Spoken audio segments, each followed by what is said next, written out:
Aqui, apenas um facho de luz iluminando o rosto desta mulher. E quem ficou frente a frente com ela foi a nossa Lenisa. E a nossa Lenisa, que é a mãe de 2 filhos, pode sentir o que essa mulher que não quer, não é que ela não queira, mesmo que ela quisesse, nós recomendaríamos que ela não mostrasse. Ela tem 3 filhos, um de 2, um de 13 e um de 14. Naquele dia, ela, tem 34 anos, tinha acabado de ser demitida. Olha o dia. Ela estava indo para fazer o preenchimento dos papéis de demissão, ver o que ela tinha para receber ou se não tinha. Ela completamente arrasada, vai na rua, você imagina. Ela tem 3 filhos para cuidar. Ela é a chefe da família. Ela vai, tem 2 caras encostados num carro. Mexem com a moça. Ela nem olha, está preocupada, está sem emprego, tem que sustentar os filhos. Eles mexem, ela segue em frente. Eles vão, seguem ela de carro, a jogam dentro de um carro, andam com ela rendida dentro do carro, chegam numa casa no fim do mundo, só que foi em São Paulo, levam ela lá para dentro. Foram 16 horas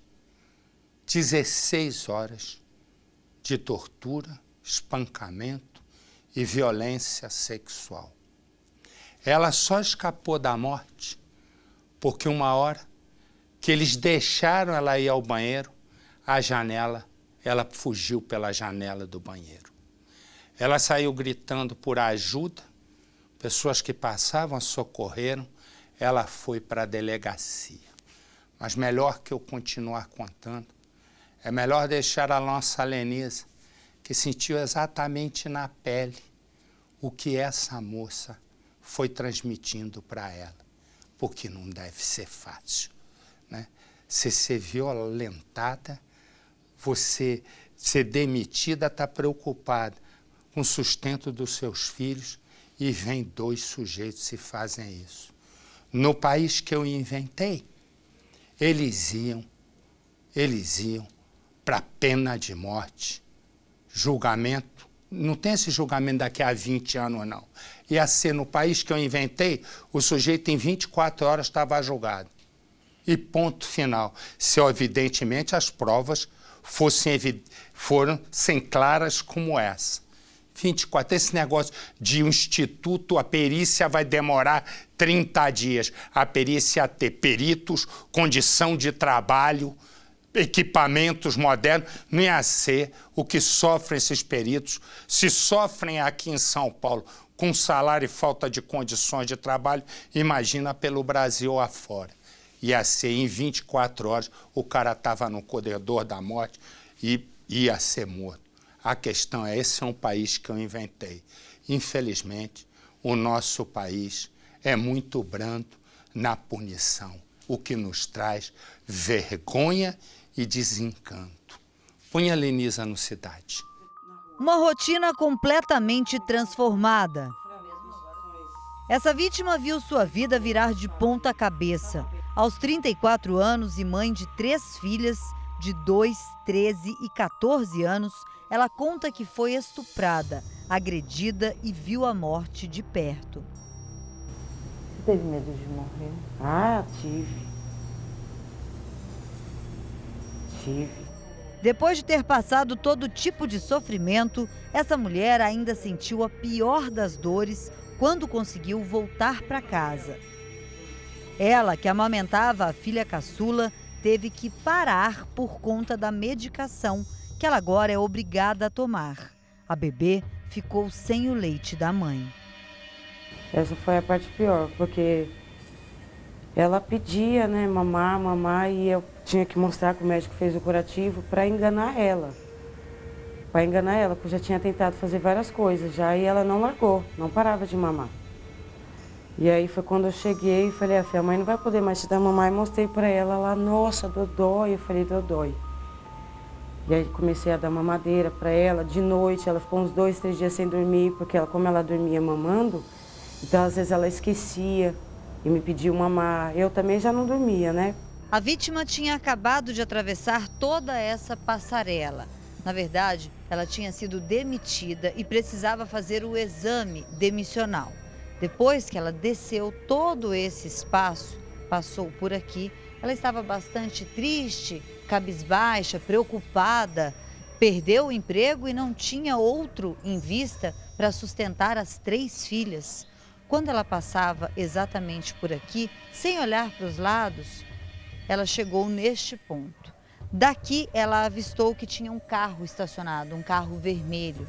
E quem estava do lado de dentro apontou para ela uma arma.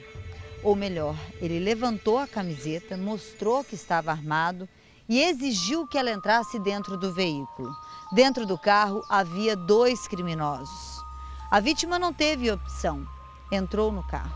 Só que a partir daqui, ela seguiu para uma viagem que mais parecia um filme de terror.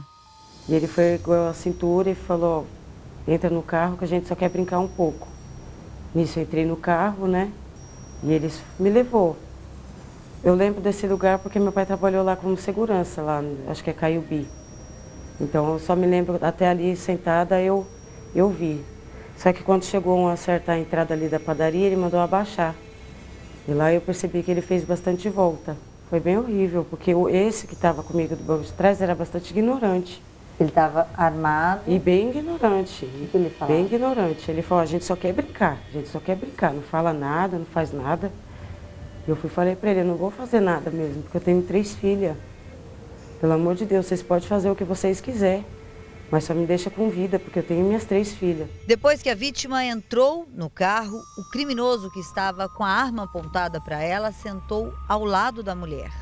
Quem dirigia, o outro criminoso, falava pouco, segundo ela, mas quando dizia alguma coisa, era sempre em tom de ameaça. A partir daquele ponto, eles percorreram diversas ruas do bairro que ela não conhecia. Muitos pontos já distantes, uma área já parecida com uma zona rural, de acordo com o que a vítima conseguia ver, porque num determinado ponto eles exigiam que ela abaixasse a cabeça, justamente para que ela não soubesse o local para onde eles iriam levá-la. Quando pararam o carro, ela percebeu que a situação iria ficar ainda pior. Ela foi colocada em uma casa abandonada, uma espécie de cativeiro, o local onde ela permaneceu 16 horas, trancada, sendo abusada, sofrendo todo tipo de agressão.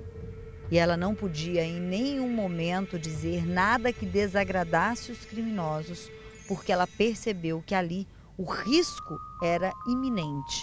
Os criminosos estavam dispostos a matá-la se ela não obedecesse às ordens. Porque eles mandou sair do carro, né? Eu vi do lado que era terreno de plantação, né? De plantação, foi quando ele entrou, a gente entrou dentro dessa casa, era um cômodo só. E lá começou os absurdos, eles já me bateram, né? Me deram bastante tapa na cara, me empurraram, aí lá começaram a fazer as coisas. Aí eles paravam um pouco, bebia, saía lá fora, voltava. Os dois. Depois de um telefonema que um dos criminosos recebeu, os 2 simplesmente saíram da casa. Mas antes disso, trancaram a vítima dentro da casa abandonada, com cadeado e corrente. Quando a vítima percebeu que eles realmente tinham saído, ela ouviu o barulho do carro, ela tinha que achar uma forma de sair daquela situação, de ir embora do cativeiro. Ela percebeu que no banheiro havia um vitrô parecido com esse. Na verdade, ao invés de 3 partes como este, o do cativeiro tinham apenas 2, equivalente a aproximadamente 20 centímetros, e os vidros estavam quebrados. A vítima não teve dúvidas. Foi por um espaço como esse que ela conseguiu escapar e fugir. Mesmo ferida, ela pediu socorro na rua para desconhecidos. E pulei o muro e corri. Corri, aí foi quando estava passando já o ônibus. Eu acho que até Pequeno Coração, se eu não me lembro. Porque eu não quis nem olhar para trás com medo deles ter que voltar atrás, né, de mim. Foi quando eu falei com o motorista, pelo amor de Deus, me ajuda, pelo amor de Deus. Ao voltar para casa, o difícil foi encarar a família. Cheguei aqui, né, meu pai estava aqui desesperado. No momento eu não quis falar para o meu pai o que tinha acontecido. Eu não queria falar para ele. Você contou só depois? Eu contei depois para minha mãe quando ela chegou do serviço. Como é que foi contar para tua mãe uma situação dela? Eu contei para minha mãe, porque foi assim, eu não queria falar para eles. Para eles eu fui para a casa de uma amiga minha. E aí a minha filha falou, mãe, o que aconteceu? Você está estranha. E eu não queria que ela acendesse a luz. Eu falei, não, filha, a mãe não quer falar. Ela, mãe, fala para mim, aconteceu alguma coisa. Eu falei, não quero falar. E foi quando a gente veio para jantar, que eu saí do quarto, porque eu não consegui olhar para o meu pai. Não consegui olhar para ele. Foi quando a gente veio para jantar e a gente oramos, né? E a hora que meu pai levantou a cabeça, ele disse, o que foi isso no seu rosto? Eu falei, nada, pai, porque estava inchado e roxo, né? A vítima foi para o hospital e para a delegacia. A investigação tenta identificar quem são os bandidos. Enquanto isso, os traumas na vida desta mulher são inúmeros. Ela só quer que os criminosos sejam identificados e presos. Você tem medo da impunidade nesse caso, que eles não sejam nem identificados? Tenho. Porque agora passou, né? Acho que devido às coisas que eu estou tomando, nem tudo eu lembro da feição deles. Com certeza, eu acho que sim. Talvez por eles sim, mas para Deus não. Porque para Deus nada fica impune.